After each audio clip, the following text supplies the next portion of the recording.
Hello दोस्तों, मैं निगम चौहान आप सभी लोगों का स्वागत करता हूं आपके अपने यूट्यूब चैनल द कॉन्सेप्ट में। बच्चों, हम परसेंटेज पढ़ रहे थे और परसेंटेज में हमने बेसिक चीज़ें सीख ली थी कल, बहुत बेसिक वाली। ठीक है कि परसेंटेज कैसे निकालते हैं, परसेंटेज होता क्या है, परसेंटेज को किस तरह हटाते हैं, परसेंटेज का फ्रैक्शन किस तरह बनाते हैं, फ्रैक्शन का यूज़ किस तरह करते हैं बच्चों, वो सब मैंने आपको चीज़ें बता दी थी। अच्छा, कल जो मैंने आपको क्वेश्चन कराए थे उसी के क्रम में एक दो क्वेश्चन और कर लेते हैं और उसके बाद फिर मैं आपको नेट परसेंट या नेट इफेक्ट वाला कॉन्सेप्ट समझाऊंगा। ठीक है कि नेट परसेंटेज क्या होता है, उसको किस तरह यूज़ करना होता है और कब यूज़ करना है बच्चों उसको। ठीक है, चलो देखो पहला क्वेश्चन देखो, जो कल वाले क्वेश्चन थे उन्हीं पर बेस है बच्चों। ठीक है, थोड़ा सा चेंज है बस उसमें। देखो पहला क्वेश्चन ये है बच्चों, किसी वस्तु के मूल्य में 10% की वृद्धि हो जाती है। यदि अब मूल्य 13,200 रुपये है तो पहले मूल्य कितना था ये बताना है बच्चों। ठीक है, कल क्वेश्चन कराए गए थे उसमें पहले वाला मूल्य दिया गया था, बाद वाला मूल्य पूछा था। आज चेंज है थोड़ा सा। ठीक है, समझ लो देखो क्या है। अगर आप बेसिक से करेंगे, ठीक है, तो जो भी बच्चों वृद्धि या कमी होती है वो पहली वैल्यू से होती है, प्रारंभिक मान से होती है। और प्रारंभिक मान यहाँ दिया नहीं है, तो एक तो तरीका है बच्चों कि प्रारंभिक मान कुछ मान लो प्रारंभिक वैल्यू बच्चों एक्स थी, प्रारंभिक जो रेट था मूल्य वो एक्स मान लिया। अब एक्स रेट है और बच्चों इसमें 10% की वृद्धि कर दी गई। तो जब मैंने आपको कल बताया था परसेंटेज में अगर वृद्धि करेगा तो 100 प्लस परसेंटेज करेंगे और कमी करेगा बच्चों तो 100 माइनस परसेंटेज करेंगे। ठीक है, 10% की वृद्धि है तो 100 प्लस 10 कितना हो जाएगा 110, यानी 110%, यानी 110/100। तो अब ये नया मूल्य हो जाएगा बच्चों। और नया मूल्य कितना है, उसने कहा अब मूल्य 13,200 रुपये है, तो अब मूल्य बराबर है 13,200 रुपये। ठीक, एक जीरो से एक जीरो कैंसिल कर देंगे, 11 से भाग करेंगे बच्चों तो ये 12 और 2 जीरो 1200, 10 की गुणा हो जाएगी। तो x बराबर कितना आ जाएगा रुपए 12,000, 1200 गुणा 10 यानी 12,000। और x क्या था बच्चों, x था पहले वाला मूल्य, तो पहले वाला मूल्य कितना था 12,000 रुपये था। बताओ समझ आया नहीं आया? कर लेंगे, चलो ठीक है ना। फिर से समझ लो बच्चों, जो भी हम वृद्धि या कमी करते हैं, चाहो तो आप इसका अपने हिसाब से फॉर्मूला बना सकते हैं कि जो बच्चों प्रारंभिक मूल्य होता है, जो प्रारंभिक मूल्य या प्रारंभिक वैल्यू होती है, इनिशियल वैल्यू जो होती है, जिसे हम आई लिखते हैं इनिशियल वैल्यू। अगर बच्चों जो इनिशियल वैल्यू होती है प्रारंभिक मान, उसी में तो कमी या वृद्धि करेंगे और तभी तो नई वैल्यू आएगी। तो जो प्रारंभिक मान है, अगर बच्चों वृद्धि होगी तो 100 प्लस परसेंटेज और कमी होगी तो 100 माइनस परसेंटेज। ठीक, तो ये क्या आ जाएगा, ये आ जाएगा बच्चों न्यू, मतलब नया मूल्य। नया मूल्य या नया मूल्य हम इसको कह सकते हैं एफ लिख सकते हैं, मतलब फाइनल। इनिशियल और फाइनल, प्रारंभिक और अंतिम मान लिखा था वही कुछ है। ठीक है, तो देखो हमने वही किया बच्चों, प्रारंभिक मूल्य x मान लिया, वृद्धि हुई है तो 100 प्लस 10/100 यानी 110/100 बराबर नया मूल्य, बराबर नया मूल्य कितना 13,200। ठीक है, तो x का मान आ गया, x हमने माना था बच्चों प्रारंभिक मूल्य। तो इसको नोट कर लेना, ये बहुत बेसिक चीज है। ठीक है चलो ठीक है, अब ये तो तरीका है बच्चों आपका बेसिक वाला। ठीक, अब मैंने आपको सिखाया था परसेंटेज का फ्रैक्शन बनाकर किस तरह करेंगे, वो समझ लो। देखो आप लोग,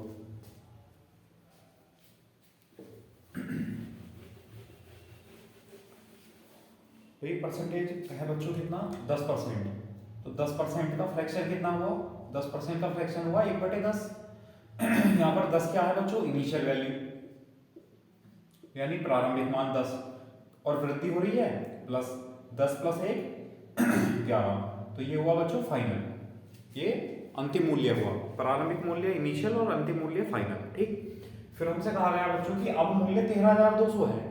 हमारे हिसाब से पहले मूल्य 10 था बच्चों और अब हो गया 11, और क्वेश्चन में कहा है कि अब मूल्य कितना है 13,200, तो बराबर कर देंगे 13,200 के 11 यूनिट को, और 1 यूनिट बच्चों कितना हो जाएगा, 1 यूनिट हो जाएगा 1200 के बराबर।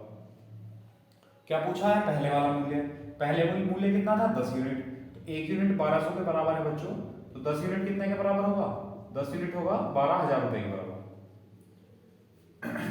बताओ समझ आया नहीं आया? कर लेंगे। चलो फिर आसान मेथड है बच्चों, अगर सीखोगे तो ध्यान लगाकर सोचो ऐसा क्यों कर रहे हैं। अगर क्यों का जवाब मिल गया तो बच्चों समझ में आ गया, अगर क्यों का जवाब नहीं मिला तो इसका मतलब समझ में नहीं आया। ठीक है, चलो इसका स्क्रीनशॉट लो, अगला क्वेश्चन लिखते हैं बच्चों।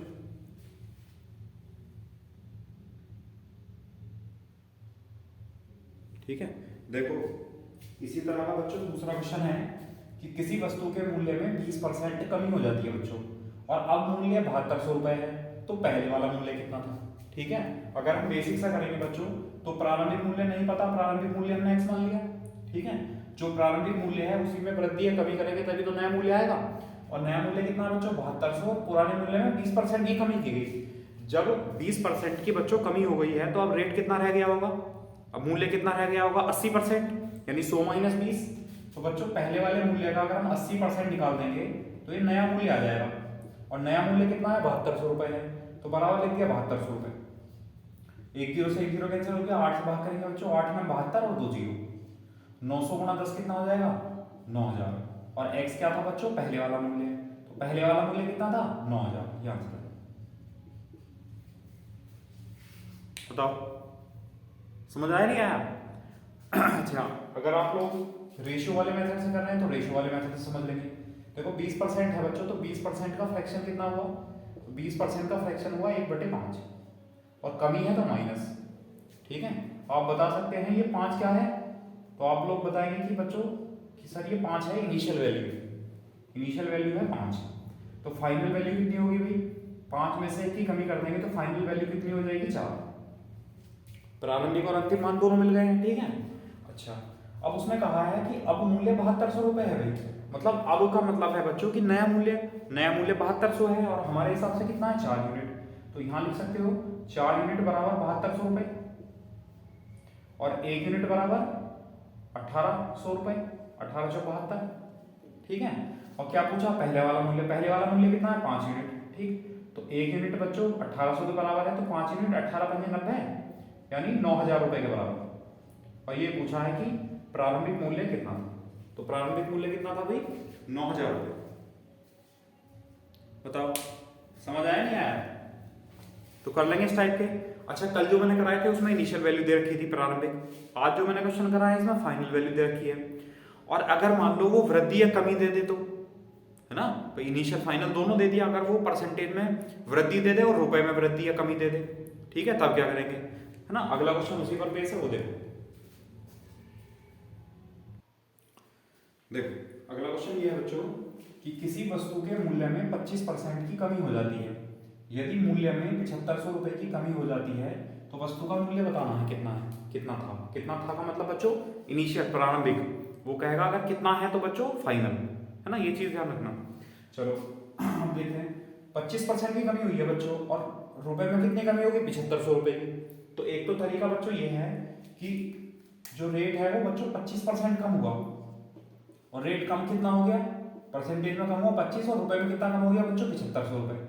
इसका मतलब 25% जो है वो 7500 रुपए के बराबर है, 25 के 25, 25 के 75, तो 1% बच्चों कितने के बराबर होगा, 1% होगा 300 रुपए के बराबर।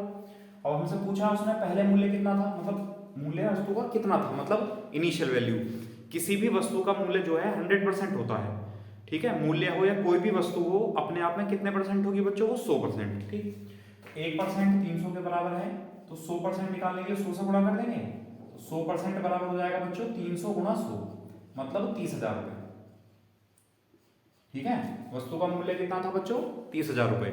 और अगर आपसे मान लो ये पूछा होता उसने कि वस्तु का मूल्य कितना है का मतलब फाइनल वैल्यू, यानी अब कितना है, तो अब के लिए बच्चों कितना करते हैं, जब 25% की कमी हो गई है तो रेट कितना रह गया होगा बच्चों 75% रह गया होगा। ठीक है, तो यहां बस कुछ नहीं करना, 1% 300 के बराबर है बच्चों, 75% निकाल देंगे, 75% कितने के बराबर होगा, वो आंसर हो जाएगा। समझ आया? चलो इसका स्क्रीनशॉट लो, फिर मैं और तरीके से बताता हूँ। अगर आप लोग चाहेंगे तो एक्स वाले से, तो एक्स वाले से समझ लो। देखो मान लो बच्चों कि वस्तु का जो मूल्य है वो एक्स है, वस्तु का जो पहले मूल्य था वो एक्स था, ठीक, और उसमें 25% की कमी हुई, और बच्चों ये भी रुपए में कमी है ना। आप ऐसा मत लिख देना है 75/100 और बराबर में कभी 7500 लिख दो, वो गलत हो जाएगा। वो हमको बच्चों हम तब लिखते जब वो कहता 25% की कमी हो जाती है और मूल्य 7500 रुपए हो जाता है, यहाँ कमी ना हो, ठीक है, तब हम ऐसा करते बच्चों। ये भी परसेंटेज में कमी है और ये रुपए में कमी है। तो एक बात बताओ, कीमत थी वस्तु की x रुपए और हमने उसमें 25% की कमी कर दी, अगर मैं यहाँ से 25% निकाल दूं तो आप बताएंगे ये क्या आएगा। फिर टोटल वैल्यू किसी की चीज की प्रारंभिक मान किसी वस्तु का मूल्य x रुपए था, उसका हमने 25% कमी की। तो अगर बच्चों 25% निकाल दिया तो 25% का मतलब है बच्चों वो कमी आ जाएगी कि कितने रुपए की कमी होगी। और कितने रुपए की कमी हुई है भाई? 7500 रुपए की, तो बराबर 7500 रुपए। ठीक, और 25 दिया 75, 300, और 300 गुणा 100 कितना आ जाएगा बच्चों? 30,000। और x बराबर कितना आ जाएगा? 30,000। और x क्या था? प्रारंभिक मूल्य था। ठीक है, या आप इस तरह कर सकते हैं। बताओ समझ आया नहीं आया? ठीक है, और अगर मान लो, और मैंने बताया अगर परसेंटेज का फ्रैक्शन बना दे तो वो भी बता दे रहा हूँ। पहले आप लोग इसका स्क्रीनशॉट ले लो, ठीक है, फिर मैं एक अलग दूसरा वाला मैं बताता हूँ जिससे जो आप लोगों को पसंद आ रहा है, जो आजकल ज़्यादा प्रचलन में भी है ना, फैशन में है ना चीज़। फैशन में क्या, परसेंटेज का फ्रैक्शन ना करो सर, ठीक है। तो वही देखो भाई, फैशन ही लो, लेकिन ध्यान रखना फैशन के दौर में गारंटी की इच्छा ना करे फिर कहो कि क्वेश्चन नहीं हुआ। चलो देखो दूसरा मेथड देखो बच्चों, 25% की कमी है तो 25% का बच्चों फ्रैक्शन बना लो। 25% का फ्रैक्शन हुआ 1/4। अच्छा ये 4 क्या है बच्चों? ये है इनिशियल वैल्यू, प्रारंभिक मान है 4। तो फाइनल वैल्यू, क्योंकि कमी है तो माइनस लिखेंगे, 4 में से 1 घटाएंगे बच्चों कितना आएगा? 3। तो फाइनल वैल्यू हुई कितनी? 3। ये बताओ रेशियो बनाना या फ्रैक्शन बनाना सीख गए? अब देखो उसने कहा 25% की कमी हुई है, मूल्य में 7500 रुपए की कमी हो गई। तो आप बता सकते हो यहाँ मूल्य में कितनी कमी हुई है? 4 रुपए मूल्य था, बाद में 3 रुपए हो गया, तो बच्चों 1 की कमी हुई है। और कमी हुई कितने की है रुपए में? 7500 रुपए की, 7500 रुपए की। ठीक है, तो 1 यूनिट 7500 के बराबर है। क्या कहा है हमसे? हमसे कहा है बच्चों वस्तु का मूल्य कितना था। कितना था मतलब पहले कितना था? तो बच्चों पहले कितना था? इनिशियल प्रारंभिक मान कितना था? 4 यूनिट। तो 1 यूनिट 7500 के बराबर है, तो 4 यूनिट निकालेंगे बच्चों कितना हो जाएगा? 4 गुणा 75 यानी कितना आ जाएगा? 30,000। ये आंसर। बताओ समझ आया नहीं आया? तो पता चल गया। सबसे मेन चीज है ये, इस टाइप के क्वेश्चन कराने का मतलब बच्चों ये नहीं था कि एग्जाम में आएंगे। इस टाइप के क्वेश्चन कराने का मतलब ये था कि आप लोगों को ये समझ में आ जाए कि कंपैरिजन जो करना है, तुलना जो करनी है वो किसके साथ करनी है, किसको कितने यूनिट को कितने के बराबर रखना है, वो कैसे समझना है। तो बच्चों सब कुछ लैंग्वेज का खेल है, ठीक है। कभी आप सोच रहे हो कि ट्रिक्स अच्छी है, तरीका बेसिक अच्छा है, या कुछ भी अच्छा, कुछ भी अच्छा नहीं है जब तक आपको क्वेश्चन की लैंग्वेज समझ में नहीं आएगी। समझ लो सब बेकार। क्वेश्चन की लैंग्वेज अगर समझ में आ गई तो क्वेश्चन समझ में आ जाएगा, कर सकते हो किसी मेथड से। और अगर लैंग्वेज ही समझ नहीं आई है, लैंग्वेज पढ़ने में जल्दी कर दी, गलती कर दी, तो समझ लो आपका आंसर गलत। ठीक है, तो लैंग्वेज को बहुत ध्यान से पढ़ो, बहुत सहज तरीके से पढ़ेंगे बच्चों, ठीक है। चलो तो हो जाना चाहिए बच्चों इस टाइप का। एक क्वेश्चन और कराऊं मैं? चलो एक क्वेश्चन और देख लो, फिर उसके बाद नेट परसेंटेज बच्चों, नेट परसेंटेज पे चलेंगे कि नेट इफेक्ट या नेट परसेंटेज क्या होता है, किस तरह अप्लाई करना है, फॉर्मूला क्या है, बेसिक क्या है, ट्रिक क्या है, सब चीजें बताऊंगा, ठीक है। चलो नेक्स्ट देखो अगला क्वेश्चन है बच्चों इसी टाइप का, इसी क्रम में। किसी वस्तु के मूल्य में 33 सही 1/3% वृद्धि हो जाती है, तो मूल्य में 1500 रुपए की वृद्धि हो जाती है, ठीक है। तो बताना वस्तु का मूल्य कितना था, ठीक। चलो अगर बच्चों आप बेसिक से करेंगे तो अगर हम मूल्य x मान लें, मूल्य बच्चों x का, मैं तीनों मेथड इसी बता दे रहा हूँ, ठीक है। मूल्य x था बच्चों, उसमें 33 सही 1/3% की वृद्धि हुई है। तो अगर मैं डायरेक्ट 33 सही 1/3% बच्चों का क्या लिख सकते हैं हम? 100/3% लिख सकते हैं। तो 33 सही 1/3% को 100/3 लिख सकते हैं बच्चों। अगर मैं डायरेक्ट परसेंटेज निकाल दूं तो ये आता है वृद्धि या कमी, जितने की वृद्धि हुई है जितने की कमी हुई है। और वृद्धि कितने की हुई है बच्चों? 1500 रुपए की, तो बराबर 1500 रुपए। ठीक, क्या पूछा बच्चों? वस्तु का मूल्य कितना था? x रुपए था, तो x का मान निकालना है आपको, ठीक है। अगर यहाँ से परसेंटेज हटाएंगे, x गुणा 100/3 बच्चों लिखा हुआ है।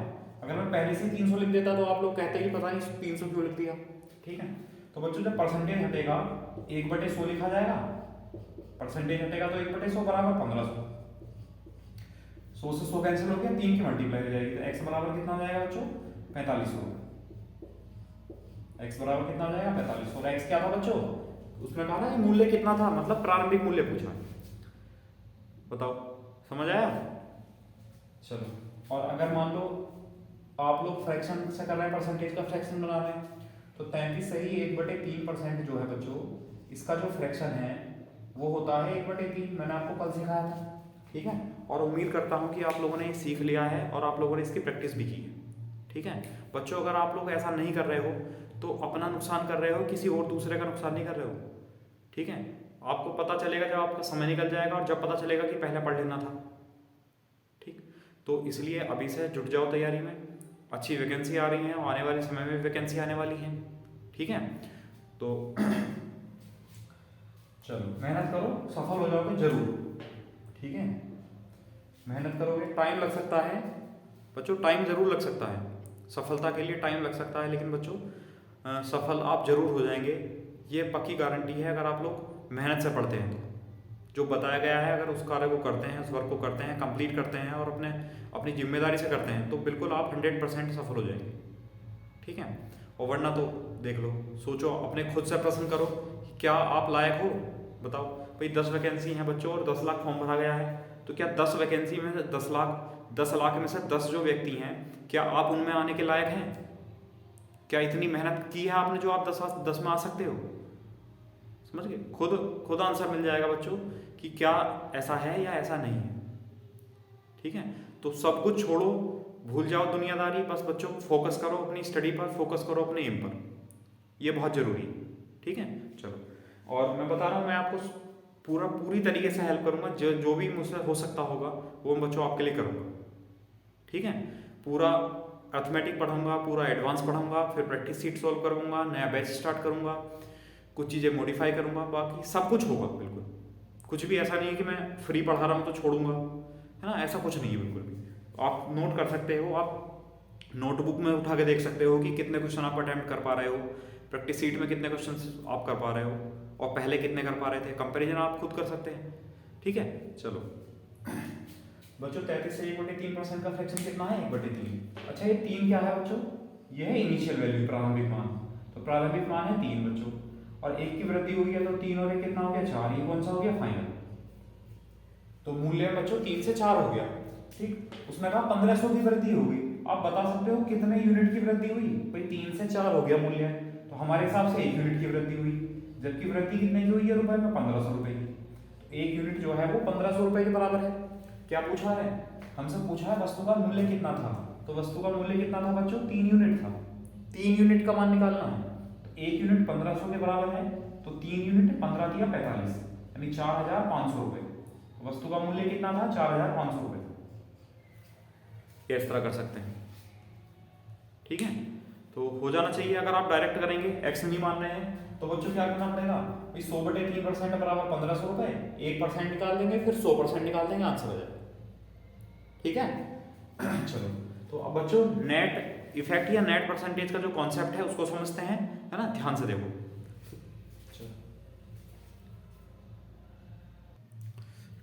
देखो बच्चों, जो नेट परसेंट है, नेट इफेक्ट है बच्चों, ठीक है, तो नेट इफेक्ट का फॉर्मूला क्या होता है? मान लो अगर आपसे कहा जाए कि कोई वस्तु है, उसका मूल्य है, किसी व्यक्ति की इनकम है या कुछ भी, किसी को भी हमने, मान लो उसने कहा कि एक व्यक्ति अपने आय को x% बढ़ाता है बच्चों। प्लस लिख रहा हूँ, प्लस का मतलब आप समझना वृद्धि, और माइनस लिखूंगा तो बच्चों माइनस का मतलब समझना आप लोग कमी। ठीक है, वरना लैंग्वेज में लिखेंगे, लैंग्वेज में लिखने से अच्छा आप वैसे ही समझ लो। ठीक है, तो बच्चों एक व्यक्ति का वेतन जो है पहले x% बढ़ गया, ठीक है, और फिर क्या हुआ उसके बाद? अब जो नया वेतन आ गया है बढ़ने के बाद, फिर उसने क्या किया? फिर उसको y% बढ़ा दिया बच्चों, फिर उसको y% बढ़ा दिया। तो अब आपसे ये पूछ लिया जाएगा कि पहले वेतन x% बढ़ा, फिर वेतन बच्चों y% बढ़ा, तो वेतन जो है वो कितने परसेंट बढ़ गया? तो जो वेतन है, जितना परसेंट बच्चों वेतन बढ़ा है, वो जो वैल्यू आएगी वो होगी बच्चों नेट इफेक्ट की, नेट परसेंटेज की, मतलब कुल वृद्धि, कुल कमी। ऐसा वृद्धि कमी, बहुत बार अगर वृद्धि कर रहे हैं, बहुत बार कमी कर रहे हैं, या बहुत बार वृद्धि और कमी कर रहे हैं, तो ऐसा करने से फाइनल वैल्यू जो हुई वो कितने परसेंट बढ़ गई या बच्चों कितने परसेंट घट गई, ये सब चीज क्या होता है? नेट इफेक्ट होता है। ठीक है, और बच्चों जब आपके चैप्टर आएंगे, प्रॉफिट एंड लॉस आएगा, डिस्काउंट आएगा बच्चों, कंपाउंड इंटरेस्ट आएगा, चक्रवृद्धि ब्याज, उसमें भी हम नेट इफेक्ट को यूज करेंगे, है ना। तो अभी अच्छे से समझ लो, बाकी बाद में आपको हेल्प मिलेगी, और बाकी चैप्टर में मैं आपको कराऊंगा। ठीक है, ये कॉन्सेप्ट में बाकी चैप्टर में भी कराऊंगा, परेशान नहीं होना, लेकिन बच्चों अभी से समझ के चलो, क्योंकि इसमें ज्यादा रोल है इसका, नेट इफेक्ट का। चलो अब क्या है बच्चों, अगर आपसे कहा था ये वो कि x% इनकम बढ़ी फिर y% इनकम बढ़ी, तो उसकी इनकम पर नेट इफेक्ट क्या पड़ा, ठीक है। तो नेट इफेक्ट कह सकते हो,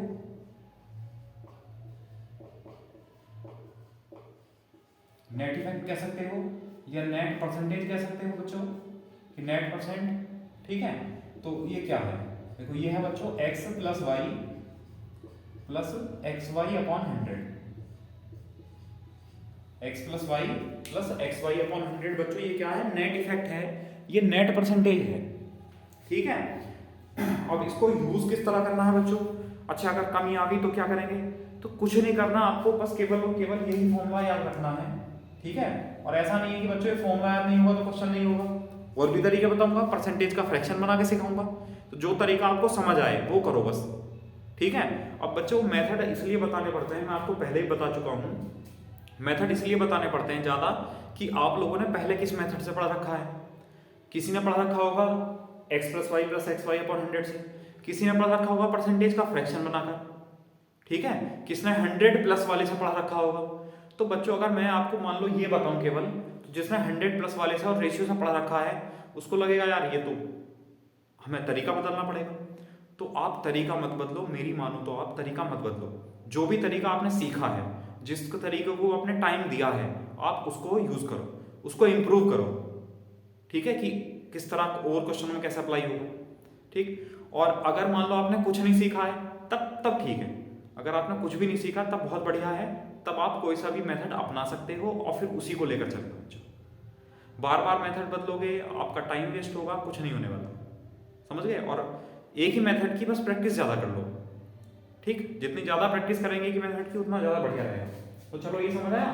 तो बच्चों नेट इफेक्ट का फॉर्मूला है x plus Y plus X Y upon 100, ठीक है। अब और इसके जो क्वेश्चन है बच्चों, क्वेश्चन आएंगे तो उसमें मैं आपको और मेथड एक्सप्लेन कर दूंगा, बाकी आप लोग इसका स्क्रीनशॉट ले लें और मैं क्वेश्चन लिखता हूँ अपना नेक्स्ट, ठीक है, इस पर बेस्ड। चलो नेक्स्ट क्वेश्चन देखो बच्चों, देखो इसका पहला क्वेश्चन बच्चों ये है, नेट इफेक्ट का फॉर्मूला मैंने लिख दिया, इसमें से समझाता रहूंगा, ठीक है। किसी व्यक्ति के वेतन में पहले 20% की वृद्धि की गई, फिर वेतन में 10% की वृद्धि की गई, तो उसके वेतन पर क्या प्रभाव पड़ा। बच्चों एक चीज और समझ लो, ये अप्लाई कब करना है नेट इफेक्ट, ये अप्लाई तब करना है जब किसी भी चीज में क्रमागत वृद्धि हो, सक्सेसिव परसेंटेज में वृद्धि हो, क्रमागत वृद्धि हो। क्रमागत वृद्धि का मतलब बच्चों कि पहले वेतन 20% बढ़ाया, ठीक है, जैसे यहाँ पर क्वेश्चन है कि पहले 20% बढ़ाया, अब 20% बढ़ाने के बाद जो वेतन आ गया अब उसको फिर 10% बढ़ा दिया, ये क्रमागत होता है। अगर वो क्वेश्चन में यहाँ ऐसा लिख दे कि किसी व्यक्ति के वेतन में पहले 20% की वृद्धि की गई, फिर पहले वेतन में 10% की वृद्धि की गई, ठीक है, पहले वेतन में 10% की वृद्धि की गई, तो उसके बाद दूसरे की कुल कितनी वृद्धि हुई बच्चों, तो फिर ये इस तरह नहीं करेंगे, फिर बिल्कुल चेंज हो जाएगा, फिर तो डायरेक्ट 20 और 10 कितना हो जाएगा, डायरेक्ट 30% आंसर आ जाएगा, ठीक है। तो कब करेंगे, जब बच्चों क्रमागत वृद्धि हो रही होगी, यानी पहले वृद्धि हुई या कमी हुई, फिर उसके बाद फिर से वृद्धि या कमी कर दी कुछ भी, ठीक है, तब अप्लाई करेंगे।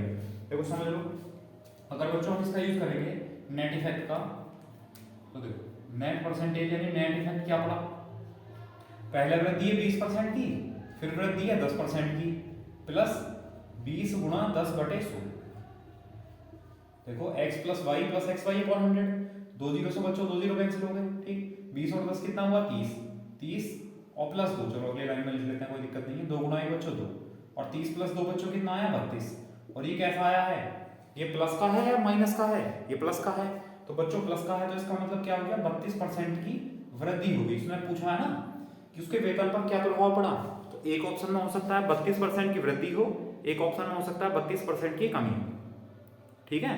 तो आप केवल 32 देखकर आंसर टिक मत करना, ये भी देख लेना कि वृद्धि है बच्चों या कमी है, ठीक। तो देखो आंसर कितना है 32% की वृद्धि, बताओ ये समझ आया नहीं आया, ठीक। अब बच्चों एक दूसरा मेथड है कि 100 मान लो, कोई परसेंटेज है, परसेंटेज मतलब टोटल 100 वैल्यू होती है, तो आप परसेंटेज यानी 100 मानकर करो, 100 मानकर कैसे करना आप समझ लो। देखो बच्चों उसका जो वेतन था, उसका वेतन हमने 100 मान लिया, समझते चलो, देखो ध्यान, उसका वेतन हमने पहले 100 मान लिया, उसमें कहा ना किसी व्यक्ति के वेतन में वृद्धि हुई, हमने वेतन मान लिया उसका बच्चों 100 था, ठीक है। और 100 क्यों मान रहे हैं, इसके पीछे क्या रीजन है मैं आपको भी बताऊंगा, ठीक है। तो हमने उसका वेतन बच्चों 100 मान लिया, उसने कहा 20% वृद्धि हुई, तो वेतन है उसका 100। जब 20% की वृद्धि हुई तो 120% वेतन हो गया उसका। मैंने आपको बताया था परसेंटेज में अगर वृद्धि हो तो 100 प्लस परसेंटेज, और परसेंटेज में अगर कमी हो तो 100 माइनस परसेंटेज। ठीक है, तो बच्चों जब परसेंटेज में वृद्धि हुई है तो 20% की, तो 100 प्लस 20 यानी 120% हो गया वेतन। फिर कहा, फिर वेतन में 10% की वृद्धि हो गई, गुणा। अब जो भी वेतन आया अब इसमें 10% की वृद्धि हो गई, तो बच्चों वृद्धि है तो 100 प्लस 10 कितना हो जाएगा, 110। तो अब वेतन कितना हो गया, गुणा 110/100। अब तो देखो, अब तो कोई वृद्धि कमी नहीं है, इसको सॉल्व कर लो पहले। तो 100 से बच्चों 100 कैंसिल हो गया, 2 जीरो से 2 जीरो कैंसिल हो गया, और 12 गुणा 11 करेंगे तो कितना जाएगा, 132। ठीक, अब बच्चों आपने जो वेतन माना था पहले वो 100 माना था, और अब वेतन कितना हो गया, देखो अब वेतन हो गया 132। तो 100 से कितना ज्यादा है, तो 100 से ज्यादा है बच्चों 32, तो 32% की बच्चों वृद्धि होगी। बस ये आंसर है। तो 100 मानने के पीछे बच्चों रीजन ये था कि 100 से जितना ज्यादा आती है वैल्यू, मतलब परसेंटेज में उतनी वृद्धि होगी। 100 से जितनी कम आती है वैल्यू, मतलब परसेंटेज में उतनी कमी होगी। अगर बच्चों यहाँ सॉल्व करने के बाद बाई चांस यहाँ आ जाता 90 आ जाता, 90 आ जाता, तो 100 से वैल्यू 90 हो गई तो कितना होता, 10 का क्या हुआ बच्चों, कम हुआ है, तो 10% की कमी हो जाती। तो 100 मानने का बच्चों फायदा ये होता है कि जितनी भी वैल्यू कम हुई है, जितनी भी वैल्यू बढ़ी है, तो परसेंटेज में डायरेक्ट आंसर आ जाता है। ठीक है, देखो 100 से कितना ज्यादा है बच्चों, 32, तो हमने लिख दिया 32% की वृद्धि होगी। समझ आया? आप किसी और संख्या से मानकर कर सकते हो, लेकिन उसमें फिर आपको डायरेक्ट नहीं बता सकते, उसमें बच्चों आपको परसेंटेज वृद्धि निकालनी पड़ेगी, जो मैंने आपको कल बताया था। कल बेसिक बताया था ना, परसेंटेज कैसे निकालते हैं, परसेंटेज में वृद्धि कैसे निकालते हैं, परसेंटेज में कमी कैसे निकालते हैं। ठीक है, चलो तो ये कर लो। अब बच्चों एक मेथड और है परसेंटेज का फ्रैक्शन बनाकर, वो मैं आपको सिखा देता हूँ परसेंटेज का फ्रैक्शन। पहले आप लोग इसका स्क्रीनशॉट ले लो।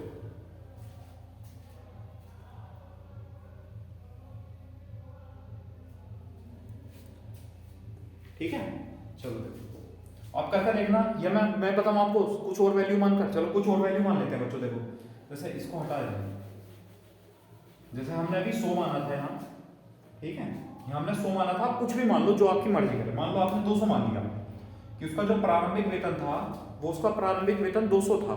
ठीक है, उसने कहा वेतन में पहले 20% की वृद्धि हुई बच्चों, तो वेतन 200 था, 20% की वृद्धि हुई तो गुणा 120/100, परसेंटेज में वृद्धि है तो 100 प्लस परसेंटेज। फिर कहा फिर वेतन में 10% की वृद्धि हो गई तो गुणा 110/100। ठीक है, अब देखो 2 जीरो से 2 जीरो कैंसिल हो गए, और इन 2 जीरो से 2 जीरो कैंसिल हो गए। अब अगर गुणा करेंगे बच्चों, 2 गुणा 11 गुणा 12 132, 132 गुनी कितना हुआ बच्चों, 264। अब यहाँ 200 थी इनकम उसकी, और बाद में 264 हो गई, तो अब बच्चों हम ऐसा नहीं कह सकते कि 64% वृद्धि हुई है, बिल्कुल नहीं कह सकते। 64 की वृद्धि हुई है, बिल्कुल ठीक है, लेकिन 64 की वृद्धि बच्चों किससे हुई है, 200 से वृद्धि हुई है। तो बताया था आपको कि जिससे या जिसका कहेगा उसको नीचे लिखेंगे, और परसेंटेज बनाने के लिए इंटू बच्चों 100 कर देंगे। तो 2 जीरो से 2 जीरो कैंसिल हो गए, और 64/2 कितना होगा बच्चों, 32%। तो 32% क्या है, प्लस मतलब वृद्धि। ठीक है, अगर कोई वैल्यू और आप और मानते हैं तो हमें ये एक्स्ट्रा चीजें करनी पड़ती हैं, हमें ये एक्स्ट्रा कैलकुलेशन करनी पड़ती है। तो इसलिए बच्चों आप लोग क्या करो, 100 मान लिया करो। तो 100 से जितना ज्यादा परसेंटेज में उतनी वृद्धि, 100 से जितना कम बच्चों परसेंटेज में उतनी कम। समझ आया? चलो ठीक है, नेक्स्ट करते हैं। दूसरा मेथड जो मैं बता रहा था आपको, परसेंटेज का फ्रैक्शन बना लेते हैं। चलो बच्चों 20% की वृद्धि हुई है, देखो 20% की वृद्धि हुई, तो 20% का फ्रैक्शन है 1/5, वृद्धि है तो प्लस, कॉमा। फिर 10% की वृद्धि हुई है, तो 10% का फ्रैक्शन है बच्चों 1/10, वृद्धि हुई है तो प्लस। समझ आ गया? अच्छा, ये 5 क्या है बच्चों, वेतन है, वेतन का मान है इनिशियल प्रारंभिक, तो प्रारंभिक वेतन था बच्चों उसका 5, फाइनल कितना हो गया, 5 और 1 6। ये तो पहली बार हो। फिर दूसरी बार क्या हुआ बच्चों, फिर वेतन 10% बढ़ा दिया, यानी वेतन पहले कितना होना चाहिए था, 10 होना चाहिए था। ठीक, और वेतन अब कितना हो गया, 10 और 1 11।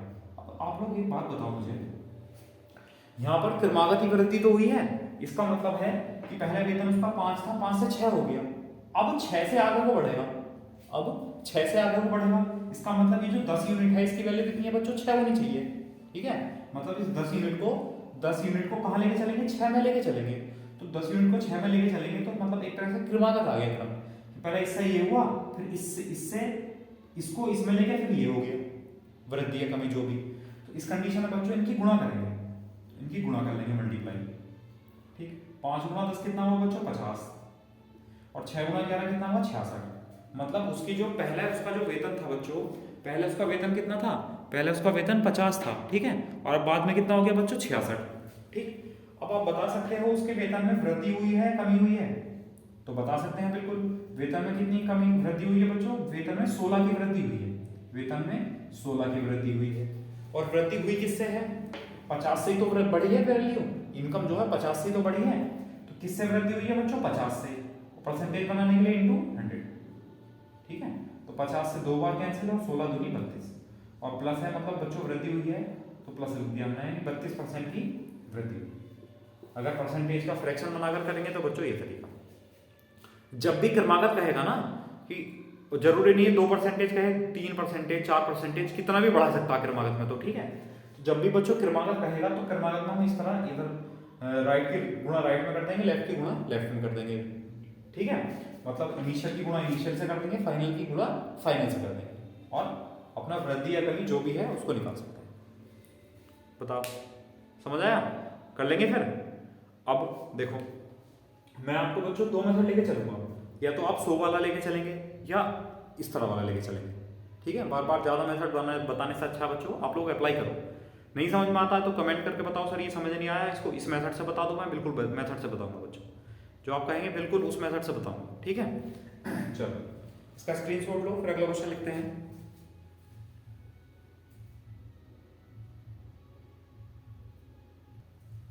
देखो अगला क्वेश्चन ये है बच्चों कि किसी व्यक्ति के वेतन में पहले 20% की वृद्धि की गई, फिर वेतन में 30% की वृद्धि की गई, तो उसके वेतन पर क्या प्रभाव पड़ा।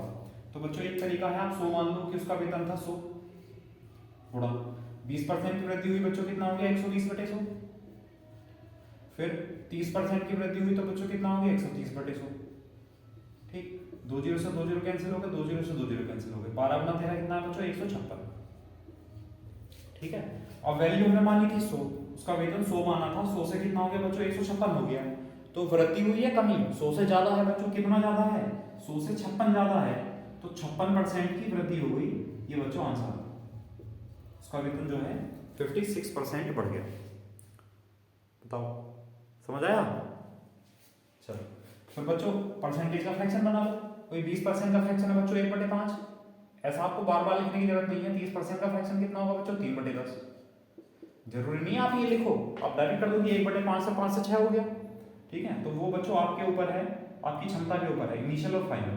ये 5 क्या है बच्चों इनिशियल वैल्यू, वृद्धि हुई है तो 5 होने कितना हो गया 6 फाइनल, फिर इनिशियल कितनी है बच्चों 10, तो फाइनल कितना हो गया 10 + 3 बच्चों कितना 13। इधर की मल्टीप्लाई इधर करनी है, इधर की मल्टीप्लाई इधर करनी है।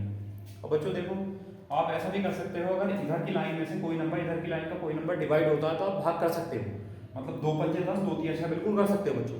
ठीक है, तो चलो 5 × 9 कितना हुआ बच्चों 50, और 6 × 13 कितना हुआ बच्चों 78। अब देखो 50 से वैल्यू जो है 78 हो गई, तो वृद्धि हुई है कमी, वृद्धि हुई है, कितने की कमी हुई है बच्चों 28 की कमी हुई है, और कमी हुई किससे है 50 से, और परसेंटेज बनाने के लिए गुणा 100। ठीक है, 50 दूनी 100, 28 दूनी कितना होगा बच्चों 56, तो वेतन जो है कितने % बढ़ गया 56% बढ़ गया। बताओ समझ आया नहीं आया। कर लेंगे फिर, कोई दिक्कत नहीं है। चलो अभी तक मैंने वृद्धि के कराए थे, वृद्धि और कमी दोनों के कर लेते हैं। ठीक है, और नेट इफेक्ट तो है बच्चों, अगर यहाँ करेंगे देखो भाई 20% वृद्धि है, फिर 30% वृद्धि है, तो 20 + 30 प्लस 20 × 30/100, 2 0 से 2 0 कैंसिल हो गए, और 20 और 30 बच्चों कितना हुआ 50, प्लस 2 × 3 कितना हुआ 6, यानी 50 + 6 56%, है ना। नेट इफेक्ट तो लगा ही सकते हैं, कोई दिक्कत नहीं है। ठीक, चलो इसका स्क्रीनशॉट ले लो बच्चों, जो भी मेथड करना हो आप लोग कर सकते हैं। ठीक है, अब अगला क्वेश्चन देखते हैं नेक्स्ट। देखो अगला क्वेश्चन ये है बच्चों कि किसी व्यक्ति के वेतन में पहले 20% वृद्धि की गई, फिर वेतन में 10% की कमी की गई, तो उसके वेतन पर बच्चों क्या प्रभाव पड़ा ये बताना है। चलो 100 वाला तरीका अच्छा पहले ये समझ लो बच्चों, है ना, ये बहुत जरूरी है कि कहाँ प्लस कहाँ माइनस करना है। देखो बच्चों वेतन में 20% वृद्धि की गई तो x की जगह लिख दिया हमने 20 और वृद्धि है तो प्लस रहेगा। फिर उसके वेतन में 10% की कमी होगी तो y का मान बच्चों 10% है और कमी है तो माइनस, तो ये हो गया बच्चों 20 माइनस 10। अब यहाँ देखेंगे यहाँ, ठीक है, वरना तो 4-5 फॉर्मूले अलग बना सकते हैं, लेकिन क्या फायदा है, आप रटेंगे कि यहाँ प्लस आया यहाँ माइनस आएगा, तो सीधा समझ लो बच्चों यहाँ कमी थी तो माइनस लिख दिया, वृद्धि होगी तो प्लस ही रहने देते। अब देखो ये प्लस का है और ये माइनस का है, इन दोनों की गुणाई तो हो रही है, तो एक्स की और वाई की मल्टीप्लाई हो रही है, तो जो चिन्ह है उनके साइन है उनकी तो मल्टीप्लाई होगी। तो 20 की और 10 की गुणा करेंगे तो 20 गुणा 10 लिख दिया, कोई दिक्कत नहीं है, बटे 100 लिख दिया और प्लस माइनस माइनस। ठीक है, तो आपको ज़्यादा फॉर्मूले याद करने की जरूरत बिल्कुल भी नहीं है, केवल ये फॉर्मूला याद रखेंगे और इसी से सारे सवाल कर देंगे। ठीक है, चलो देखो, तो 20 माइनस 10, अब बच्चों 2 जीरो से 2 जीरो कैंसिल हो गए और 20 माइनस 10 कितना हुआ, 10 आया प्लस का, और ये माइनस थे 2, तो 10 माइनस 2 बच्चों कितना आया 8। और आप लोग ध्यान देंगे ये प्लस की वैल्यू आई है माइनस की, ये प्लस की वैल्यू आई है, तो बच्चों 8% की क्या हो गई है, वृद्धि, यानी उसका जो वेतन है वो 8% अभी भी बढ़ गया है, ये आंसर बताओ। ठीक है, तो एक ही फॉर्मूला है, उसमें वृद्धि हो या कमी हो बस उसी पर डिपेंड करेंगे, है ना, उसी को यूज करेंगे। यहाँ बाई चांस माइनस आ जाता तो ये 8% की बच्चों कमी हो जाती। ठीक है, बाकी मेथड समझ लो, देखो पहले इसका स्क्रीनशॉट लो, बाकी दो मेथड एक साथ समझा देता हूँ।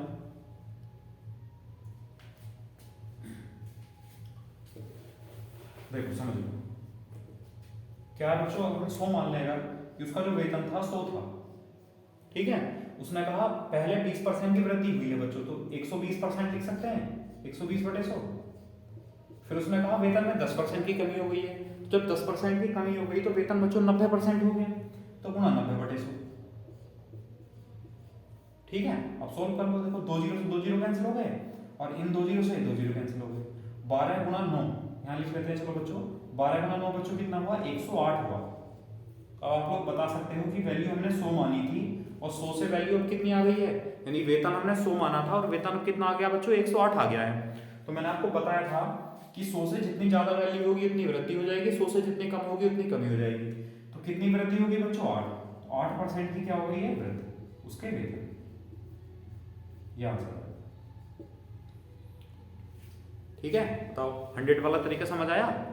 अब अगर आप फ्रैक्शन बनाकर करेंगे परसेंटेज का, तो बच्चों 20% का फ्रैक्शन कितना हुआ, 1/5, ये वृद्धि है तो प्लस लिख दिया।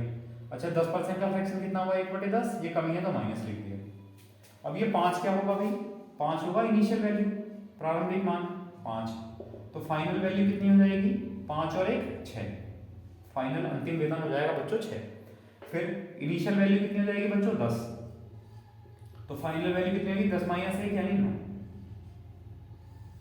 ठीक है, तो 10 गुणा 5 कितना हुआ बच्चों 50 और 6 गुणा 9 बच्चों कितना हुआ 54, 54। अब देखो वैल्यू 50 से 54 हो गई तो कितनी वृद्धि हुई है, तो वृद्धि हुई है 4 की, और किससे वृद्धि हुई है, 50 से तो वृद्धि हुई है, तो जिससे या जिसका होता है उसको नीचे लिखते हैं, तो 50 से वृद्धि हुई है और परसेंटेज बनाने के लिए बच्चों 100, तो 50 दूनी 100 और 4 गुणा 2 कितना हुआ बच्चों 8%, 8% की वृद्धि हो गई, ये आंसर। बताओ समझ आया नहीं आया। ठीक है, तो चलो आप लोग करो, फिर अब इसका स्क्रीनशॉट लो, अगला क्वेश्चन लिखते हैं नेक्स्ट।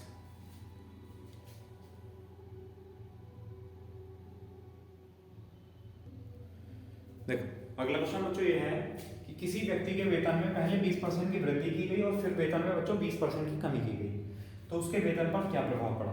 अब आपको डिस्ट्रैक्ट करने के लिए बच्चों एक ऑप्शन होगा ना वृद्धि ना कमी, है ना, और बहुत से बच्चे ये सोचेंगे कि भाई पहले वेतन 20% बढ़ाया फिर वेतन 20% कम कर दिया तो क्या प्रभाव पड़ा, कुछ भी प्रभाव नहीं पड़ा। ठीक है, लेकिन बच्चों प्रभाव पड़ेगा, देखो क्या प्रभाव पड़ेगा, ध्यान दो। अगर हमने वैल्यू 100 मान ली है कि उसका जो वेतन था बच्चों 100 था, फिर 20% वेतन बढ़ा है तो कितना हो जाएगा बच्चों 120 बटे 100, फिर वेतन 20% कम होगा तो कितना हो जाएगा बच्चों 80 बटे 100, 2 जीरो से 2 जीरो कैंसिल, 2 जीरो से 2 जीरो कैंसिल और 12 8 बच्चों 96। देखो भाई 100 वैल्यू थी, 100 से 96 वैल्यू आ गई, 100 से 96 वैल्यू आ गई, तो 100 से 96 बच्चों 100 से कमी है, कितनी कमी है 4 की कमी है, तो 4% की बच्चों कमी हो गई उसके वेतन, उसका वेतन 4% कम हो गया। बताओ, समझ आया? तो है ना, अब देखो ये मैथमेटिकल प्रूफ है बच्चों। कोई भी चीज़ अगर मैथमेटिक्स के अनुसार प्रूफ हो जाती है तो समझ लेना उसको कभी टाला नहीं जा सकता, वो बिल्कुल 100% श्योर है, 100% होगी वो। समझ गए? जो ग्रह है, ग्रह की चाल है बच्चों, सब क्या है, मैथ्स और फिजिक्स का जो गठबंधन तो है। फिजिक्स में भी क्या है, मैथमेटिक्स ही तो है ना। उसको पता है कि तब पूर्णिमा होनी है, कब अमावस होनी है, सारी चीज़ें लिख देते हैं पहले। क्यों? क्योंकि वो मैथमेटिकल प्रूफ होती हैं चीज़ें, और वो होती भी उसी टाइम है। समझ गए? तो देखो मैथमेटिकल प्रूफ है। अगर आप एक बार सोचेंगे कि नंबर आएगा, एक बार सोचेंगे नंबर नहीं आएगा, तो बच्चों क्या होना है? देखो क्या होना है है ना, कभी मतलब बच्चों नंबर नहीं आएगा। इसलिए अगर आपको गलती से दिमाग में ये आ गया है कि नंबर नहीं आएगा, तो 150 बार सोचो कि नंबर आएगा, और नंबर टॉप पर आएगा बच्चों। ठीक है? तो नंबर आपका 100% आ जाएगा, है ना। पॉजिटिव बनोगे बच्चों, नंबर जरूर आएगा। ठीक, चलो दूसरा तरीका देखते हैं बच्चों।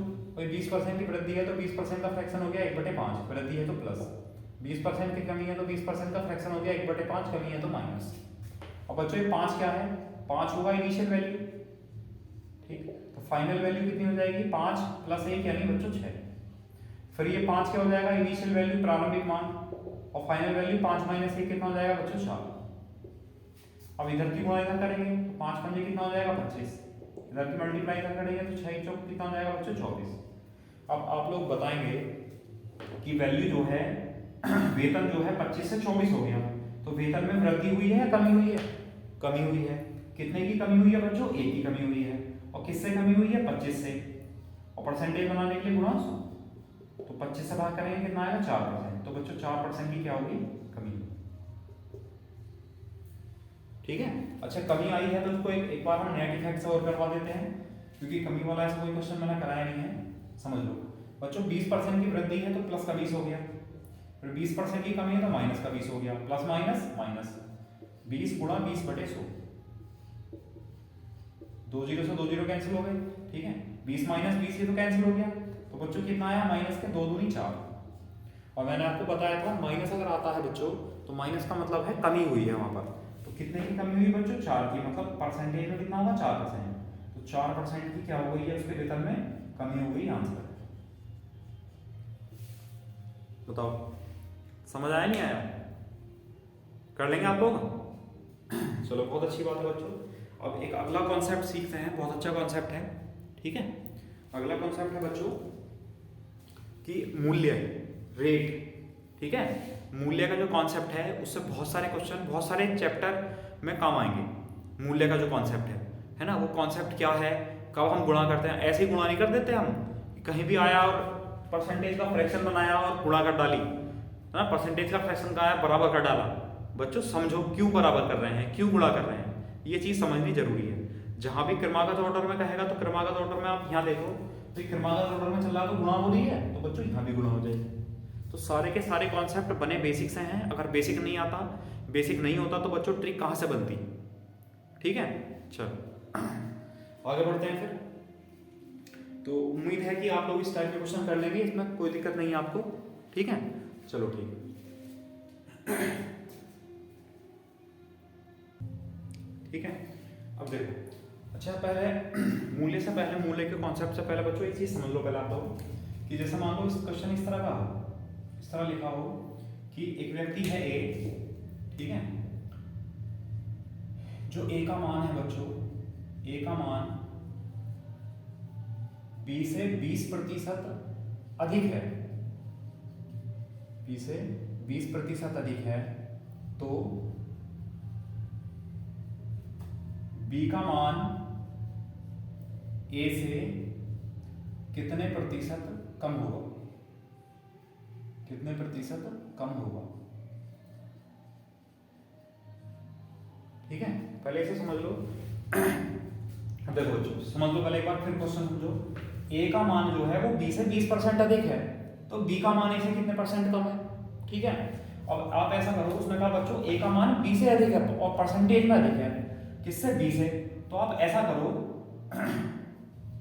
आप बच्चों बी को मान लो, बी का मान अगर 100 है, और मैंने आपको बताया है कि 100 क्यों मान रहे हैं, बच्चों 100 मानना इसलिए मानते हैं 100 जिससे कि परसेंटेज में वृद्धि करेगा डायरेक्ट जोड़ देंगे, परसेंटेज में कमी करेगा डायरेक्ट घटा देंगे, ठीक है।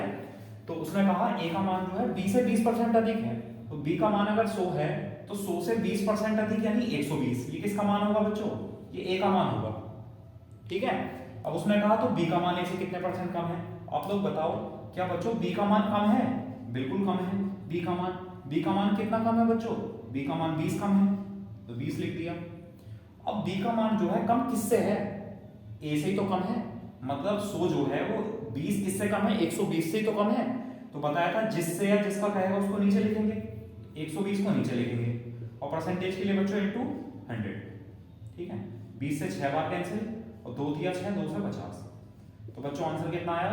50/3, 50/3, या हम लिख सकते हैं 16 सही 2/3%। तो बच्चों 16 सही 2/3% क्या मान है? जो बी का मान है वो ए से इतना परसेंट कम है। बताओ समझ आया नहीं आया?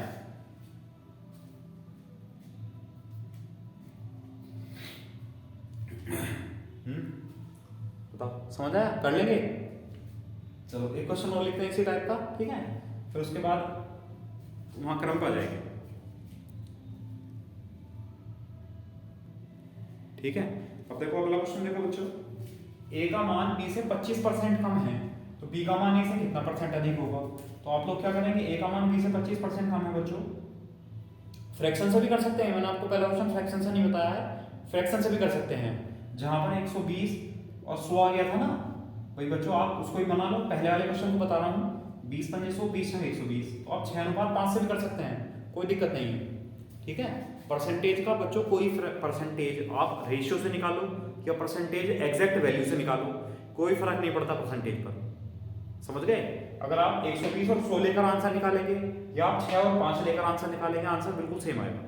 तो परसेंटेज वैल्यू एग्जैक्ट वैल्यू पर डिपेंड नहीं करता है बच्चों, कभी कभी बड़ी कैलकुलेशन आ जाती हैं, बड़ी संख्या आ जाती हैं, तो उसको पहले से ही आप लोग सॉल्व कर लें, छोटा बना लें, उसके बाद करेंगे तो आंसर जल्दी आ जाएगा, ठीक है।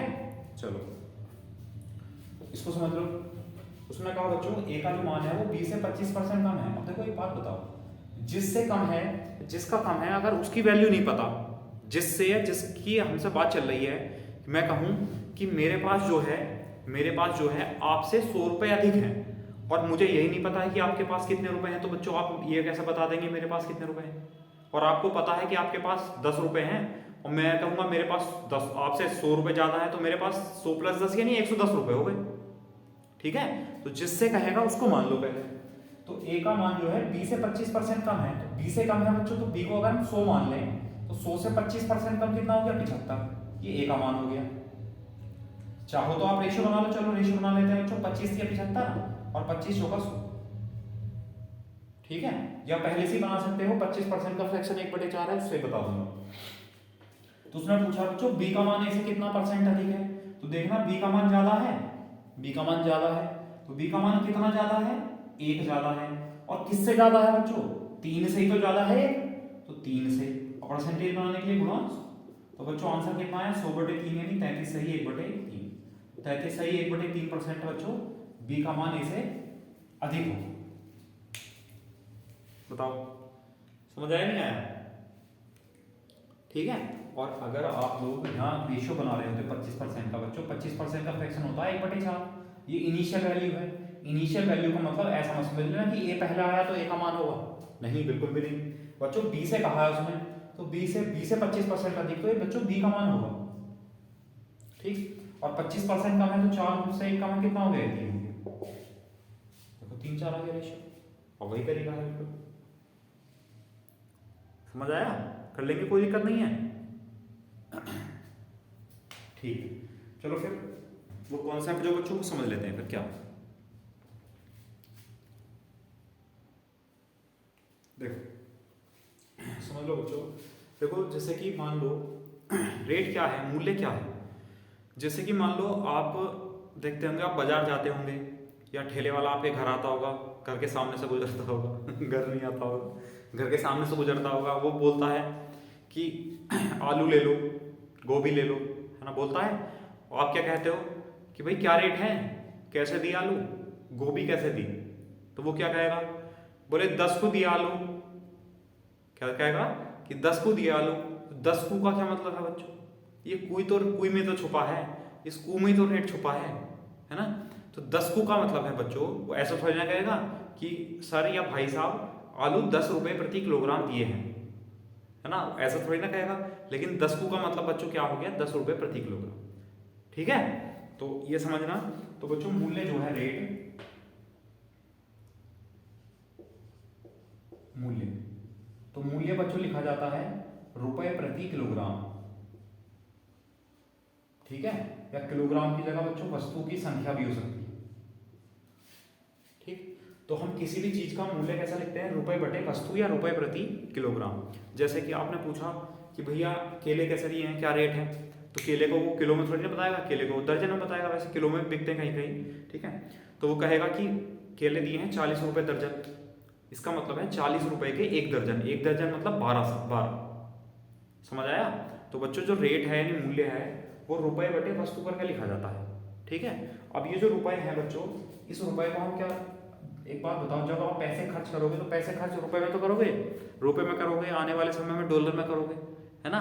तो जो ये रुपए हैं बच्चों, इसको हम खर्च भी कह सकते हैं, इसको हम कह सकते हैं खर्च। ठीक, एक नया फॉर्मूला बनाने वाले हैं, समझ लो। भाई मान लो आपने आलू ले लिया, आलू ले लिया आपने 100 रुपए के, और 100 रुपए के ले लिए बच्चों 5 किलोग्राम आलू। तो जो 100 रुपए हैं आपने 100 रुपए तो खर्च किए, वो खर्च हो गए, तो रुपए में होता है बच्चों खर्चा। ठीक, 5 किलोग्राम आलू ले लिए, 5 किलोग्राम आलू खा लिए, फिर एक सप्ताह में जब भी आपकी जितना भी आपकी क्षमता है, जितनी भी आपकी कैपेसिटी है, उसके अनुसार आपने 5 किलोग्राम आलू खत्म कर दिए, मतलब वो खपत होगी बच्चों, वो कंजम्पशन हो गया उसका, आपने खपत कर लिया, आपने यूज कर लिया उसको। ठीक है, तो वस्तु जो है, वस्तु या किलोग्राम, ये क्या होगी, खपत। ठीक है बच्चों, तो हम मूल्य को ऐसे भी लिख सकते हैं, मूल्य बराबर खर्च बटे खपत, खर्च बटे खपत, क्योंकि क्वेश्चन जो है वो खर्च और खपत में चलने वाले हैं बच्चों, तो परेशान नहीं होना। खर्च क्या है, सीधी सी बात है, रुपए में खर्च करोगे आप, तो रुपए जो है वो बच्चों खर्च हो गया, ऊपर लिखा जाएगा। जितनी किलोग्राम वस्तु आपने खरीदी है, जितनी वस्तुएं आपने खरीदी है, उसकी खपत करेंगे, उसको यूज करेंगे, ठीक है, खाएंगे पिएंगे मौज उड़ाएंगे, तो बच्चों वो क्या हो गई, खपत। ठीक है, चलो, तो अब इसी कॉन्सेप्ट पर बच्चों क्वेश्चन है। अब देखो आपको ये समझना है कि कहां पर हम गुणा करेंगे, कहां पर हम भाग करेंगे। बहुत सिंपल कॉन्सेप्ट है बच्चों, रटोगे तो क्वेश्चन आपका गलत हो सकता है, 100% गलत हो सकता है। रटना नहीं है बिल्कुल भी, चीजों को समझना है कि कहां गुणा करेंगे, कहां भाग करेंगे। ठीक है, चलो क्वेश्चन देखो बच्चों, क्या है, देखो ये क्वेश्चन है बच्चों, चीनी के मूल्य को 25% बढ़ाया गया, उसकी खपत को कितना प्रतिशत कम किया जाए जिससे चीनी के खर्च पर कोई प्रभाव न पड़े। अब आप लोग एक बात बताएंगे, सिंपल सी छोटी सी बात, कि भाई रेट बढ़ गया, जितनी क्वांटिटी जितनी खपत आप कल कर रहे थे उतनी खपत बढ़ने के बाद करेंगे तो सीधी सी बात है, रेट खर्च बढ़ जाएगा। भाई मान लो आप 1 किलोग्राम चीनी खा रहे थे एक दिन में, ठीक है इतनी चीनी मत खाना, नुकसानदायक है। आप 1 किलोग्राम चीनी खा रहे थे, 1 किलोग्राम चीनी है मान लो 40 रुपए की, तो आपने जो है मान लो कल चीनी का रेट था 40 रुपए प्रति किलोग्राम, तो आपने 1 किलोग्राम चीनी ली, 40 रुपए आपने खर्च की। अब आज भी आप 1 किलोग्राम चीनी ला रहे हो और चीनी का रेट बढ़ गया 5 रुपए, मतलब अब चीनी हो गई 45 रुपए प्रति किलोग्राम। तो आज जब आप 1 किलोग्राम चीनी खरीदेंगे तो 45 रुपए की होगी। तो आप सोचो, कल तो आपने 40 रुपए खर्च किए थे 1 किलो पर, और आज 1 किलो पर हो गए 45 रुपए। अगर खपत यानी आप क्वांटिटी जो है बराबर खरीद रहे हैं और रेट बढ़ गया है तो आपका खर्चा भी बढ़ जाएगा।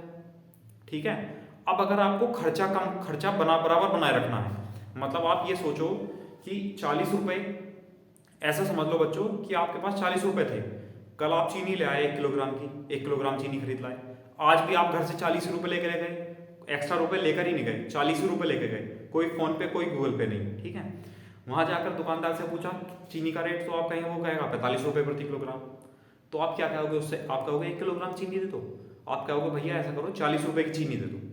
अब 40 रुपए की चीनी दोगे अगर, मतलब खर्च कल भी 40 थे आज भी 40 है, तो अगर 40 रुपए की चीनी आज भी ले रहे हो, खर्च बराबर कर रहे हो, तो आपको 1 किलोग्राम से कम चीनी मिलेगी, नहीं मिलेगी। ठीक है, इसका मतलब अगर बच्चों रेट बढ़ गया है तो हमें खपत यानी वस्तुओं कम खरीदनी पड़ेगी, जिससे कि संतुलन बना रहे, जिससे कि खर्च उतने ही रुपए हों जितने कल हुए थे, उतने ही आज रुपए हों। ठीक है, चलो देखो इधर समझ लो बच्चों। तो चीनी का मूल्य को 25% बढ़ाया गया और खपत में बच्चों कितने परसेंट की कमी होगी। तो एक तो तरीका बच्चों परसेंटेज से कर सकते हो, परसेंट फ्रैक्शन से कर सकते हो। फ्रैक्शन का मतलब है बच्चों 25% है, 25% का फ्रैक्शन कितना हुआ 1/4, वृद्धि है तो प्लस। ठीक है, अब बच्चों क्या है, ये मूल्य है। 25% क्या है, मूल्य। तो ये मूल्य है बच्चों, रेट। मूल्य का इनिशियल वैल्यू कितनी, प्रारंभिक मान मूल्य था पहले 4 रुपए, बाद में मूल्य कितना हो गया 4 और 1 5, तो फाइनल वैल्यू कितनी होगी मूल्य की 5 रुपए होगी। ठीक है, इसको रुपए में मान कर भी कराऊंगा बच्चों, पहले ही समझ लो भाई। मूल्य का मान आ गया तो समझ में आया, 25% में फ्रैक्शन 1/4, 25% क्या है, मूल्य। मूल्य को बढ़ाया गया तो मूल्य बच्चों 4 था, मूल्य 5 हो गया। ठीक है, अब उसमें कहा खपत को कितना परसेंट कम किया जाए, हमें नहीं पता कितना कम किया जाए। ठीक है, लेकिन हमें ये पता है कि जिससे चीनी के खर्च पर कोई प्रभाव ना पड़े। हमें ये पता है सीधे से कि जो खर्च है वो पहले जितना था अब भी उतना ही। भाई एक एक का मतलब है कि जितने पहले खर्च कर रहा था उतने रुपए अब खर्च करेगा। 10 रुपए पहले कर रहा था 10 रुपए अब करेगा, तो अनुपात तो बच्चों 1:1 रहेगा। ठीक, अच्छा अब बात किसकी चल रही, खपत की। तो यहाँ देखो खपत, कंजम्पशन। ठीक है, अब आप बताओ अगर मैं यहाँ से खपत निकालू बच्चों, अगर मैं यहाँ से खपत निकालू तो खपत की वैल्यू कितनी आएगी बच्चों, खपत की वैल्यू आएगी, खर्च तो ऊपर ही रहेगा बटे मूल्य, खर्च बटे मूल्य। बताओ, ऐसा नहीं कि आपको बार बार फॉर्मूले याद रखने पड़ेंगे बच्चों, एक ही फॉर्मूला है, इसी को हमने इस रूप में बना दिया। ठीक है, तो आप इसी को याद रखो बस, इसी को बदलते रहेंगे। कई बार खर्च निकलवाएंगे तो मूल्य और खपत की गुणा हो जाएगी। बताऊंगा ऐसे क्वेश्चन भी कैसे करेंगे। ठीक है, तो खपत आई बच्चों खर्च बटे मूल्य। अब आप लोग ध्यान देंगे, खपत अगर मैं निकालूंगा तो पहले क्या आएगा, ऊपर खर्च आएगा। यहाँ खर्च कितना है बच्चों 1, तो ये आ गया 1 पहले वाला, और मूल्य कितना बच्चों पहले वाला 4, तो 1/4 ये हो गई खपत, खर्च बटे मूल्य। कौन सी, पहले वाली। अब बाद वाली निकालेंगे तो खर्च ऊपर लिखेंगे, खर्च ऊपर लिख दिया 1, और मूल्य नीचे लिखेंगे बच्चों, मूल्य लिख दिया 5। ठीक है, अब हम जब इसको सॉल्व करेंगे तो 5 इधर जाएगा 4 इधर जाएगा, तो ये अनुपात हो जाएगा बच्चों 5:4। ये किस चीज का अनुपात है, खपत का, कि वस्तुएं कितनी कितनी खपत करनी है। उसने कहा था खपत में कितने परसेंट कमी की जाए बच्चों। आप लोग देखो, खपत जो थी 5 थी पहले, अब कितनी होगी 4 होगी, तो कितनी कमी हुई खपत में, खपत में कमी हुई बच्चों 1 की। देखो 1 की कमी हुई, और कमी किससे हुई है, 5 से तो हुई है कमी, तो 5 को नीचे लिख दिया, और परसेंटेज के लिए बच्चों गुणा, तो 5 से कितनी बार भाग हो जाएगा 20 बार, तो बच्चों 20% की खपत में क्या करनी पड़ेगी, कमी करनी पड़ेगी। ध्यान से बताओ समझ आया नहीं आया।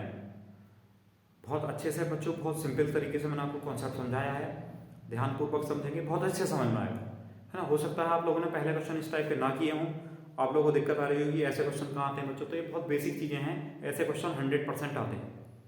प्रीवियस ईयर क्वेश्चन उठा के देख लो, एसएससी का, सीजीएल का, सीपीयू का, सीएचएसएल का, या यूपी पुलिस का, कांस्टेबल का, यूपीएसआई का, किसी भी का भी आप प्रीवियस ईयर उठा के देख लो, ऐसे क्वेश्चन मिल जाएंगे जरूर आपको।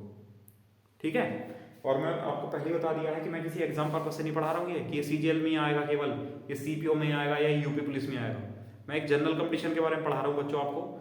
आप किसी भी जनरल कंपटीशन में जहाँ पर मैथ आता है वो आपके लिए हेल्पफुल होगा, ये जो भी मैं पढ़ा रहा हूँ आपको। इसलिए मैं आपको बेसिक से एडवांस सारी के सारे चीज़ें लेके चल रहा हूँ, कुछ भी छोड़ नहीं रहा हूँ चैप्टर। ठीक है, चलो तो इसका स्क्रीनशॉट लो बच्चों। फिर एक तरीका और बताऊंगा, ऐसा नहीं करना पड़ेगा आपको, डायरेक्ट समझाऊंगा, है ना बच्चों, डायरेक्ट समझाऊंगा। ये बार बार ऐसा लिखने में तो आपको टाइम खर्च होगा, है ना, तो इसको लिख लो बस, जिससे कि आपको ध्यान रहे। अब देखो, ठीक है, स्क्रीनशॉट ले लिया होगा बच्चों। अब देखो यहाँ देखो, अगर मैं आपसे कहूँ यहाँ पर ये चीज तो आपको समझ में आ गई, 4-5 बिल्कुल समझ में आ गई।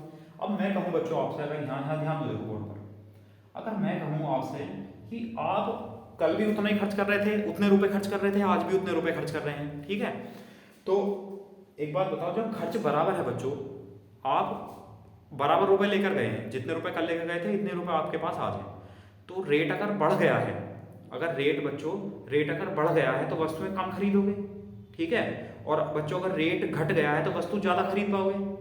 समझ आया? इसका मतलब अगर खर्च रुपए में बराबर हो रहा है, हो रहा नहीं हो रहा खर्च बच्चों खर्च अगर बराबर है तो मूल्य और खपत जो होते हैं ना, वो तो है एक दूसरे के उल्टे होते हैं। होता है उल्टे, देखो उल्टे हो रहे हैं भाई, मूल्य और खपत एक दूसरे के उल्टे हैं, तो यहाँ कर दो बस सीधा एक लाइन में। मूल्य 4 5 है बच्चों, तो खपत का अनुपात कितना हो जाएगा 5 4। खपत का अनुपात 5 4 हो जाएगा, खपत 5 से 4 होगी। तो बच्चों कितने की कमी आई? कमी आई बच्चों 1 की खपत में। कितने से कमी आई बच्चों? 5 से कमी आई, और परसेंटेज के लिए इंटू 100। तो खपत में कितने की कमी होता है? 20%। कितने की कमी हो गई बच्चों? 20% की। बताओ समझ आया नहीं आया? तो मजा आया नहीं पढ़ने में? हाँ, या बोरिंग लग रहा सब कुछ? चलो तो उम्मीद है समझ आ गया होगा बच्चों। अगर आपको फॉर्मूला पता है, फॉर्मूला बहुत बेसिक है, ये सबको पता है। किसी अगर अनपढ़ से पूछोगे ना, वो ही बता देगा। वो ये तो रुपए प्रति किलोग्राम भले ही ना बताए तो ये तो बता देगा 20 को दिए 10 को दिए, है ना। चलो तो इस तरीके से कर सकते हो, ये तरीका। अगर इसी को आप अगर नेट परसेंटेज से करना चाह रहे हैं बच्चों, तो नेट परसेंटेज से भी हो जाएगा, कोई दिक्कत नहीं है। देखो किस तरह होगा, समझ लो, है ना। उसके लिए थोड़ा सा आपको फॉर्मूले को मॉडिफाई करना होगा बच्चों। थोड़ा सा ऐसा निकालना होगा, खर्च निकालना है ऐसा। अगर मैं ऐसा खर्च निकालूंगा तो बच्चों खर्च कितना हो जाएगा? मूल्य गुणा खपत। मूल्य गुणा खपत, हम इसका यूज करेंगे। इसका मतलब बच्चों ये है कि मूल्य और खपत की गुणा करेंगे तो रिजल्ट निकल कर आएगा खर्च का। रिजल्ट क्या निकल कर आएगा? खर्च का।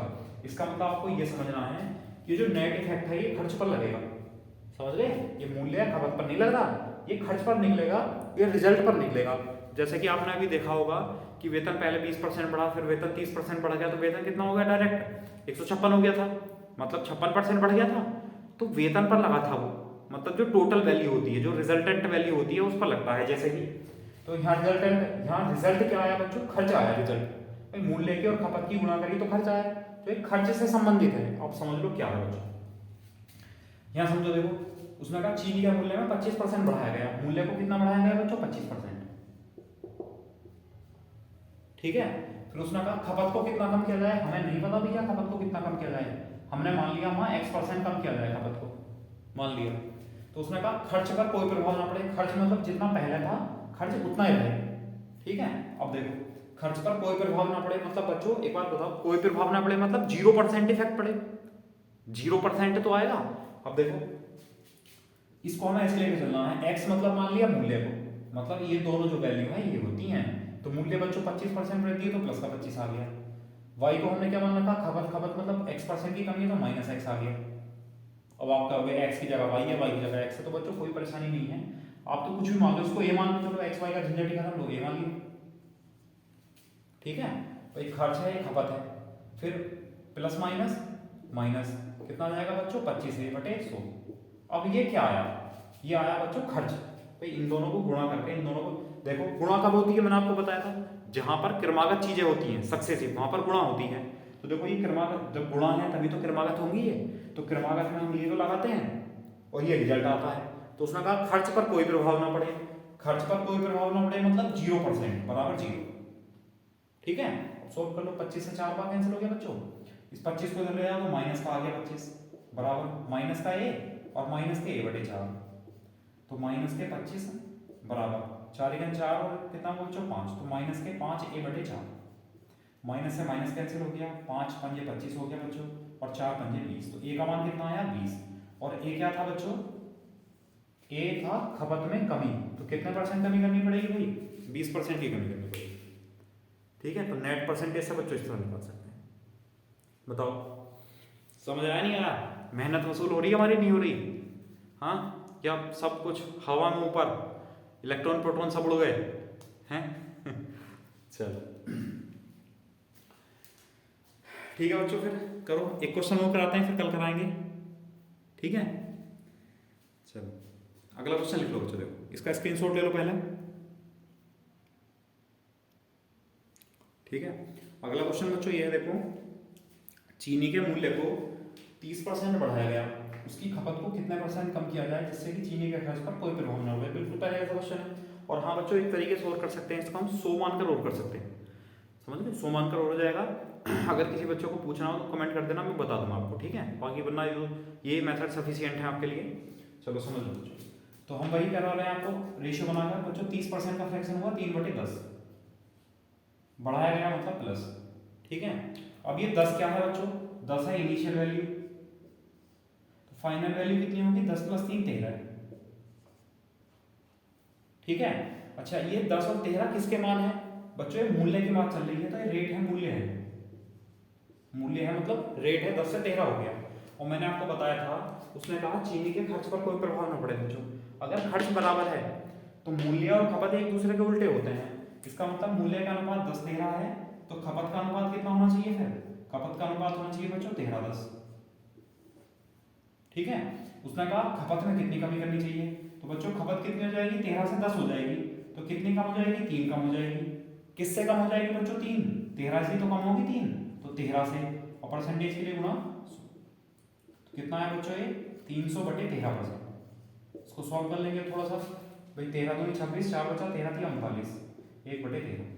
तो 23 सही 1/13% की बच्चों क्या आ जाएगी? खपत में कमी आ जाएगी। ये आंसर है। बताओ कर लेंगे आप लोग? कोई दिक्कत है? चलो ठीक है, फिर बच्चों आज के लिए इतना ही छोड़ते हैं। ठीक, कल इसी पर और भी क्वेश्चन करने हैं अभी, लेकिन पहले आप इतना सीखो। मैं डेली डेली बच्चों इतना करा रहा हूँ, इतना ज़्यादा लेकर नहीं चल रहे हैं। ज़्यादा लेकर चलेंगे तो आपके कॉन्सेप्ट घुल मिल जाएंगे। तो एक दिन का टाइम है, पूरे 24 घंटे का टाइम है बच्चों आपके पास। तो आपको क्या करना है, जितने भी मैंने क्वेश्चन कराए हैं, जितने भी कॉन्सेप्ट समझाए हैं, उसके आज आपको मैं सीट जो है बच्चों, प्रैक्टिस सीट में मैं आपको PDF जो है सेंड कर दूंगा, उसमें से भी क्वेश्चन करना, और जो भी आपके पास बुक्स हैं उनसे भी क्वेश्चन करना। ठीक है, आज के लिए इतना ही छोड़ते हैं बच्चों। Okay, thank you class.